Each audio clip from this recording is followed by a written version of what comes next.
भारतो मम देशोऽयं भारतीयाश्च बान्धवा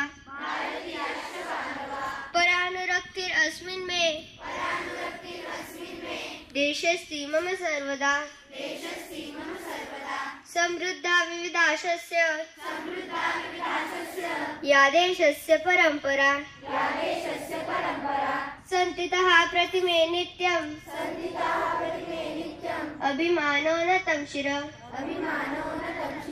प्रयतिशे सदा चाहम् आसादयतुमर्हता येन तासां भविष्यामि श्रद्धायुक्त पदानुग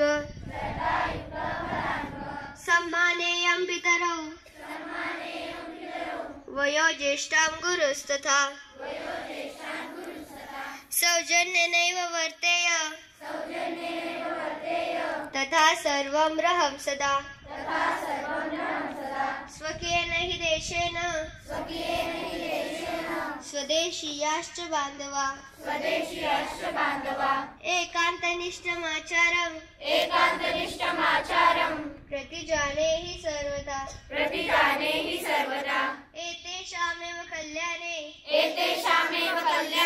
समुत्कर्षै तथैव च नूनं विनयितं सर्वं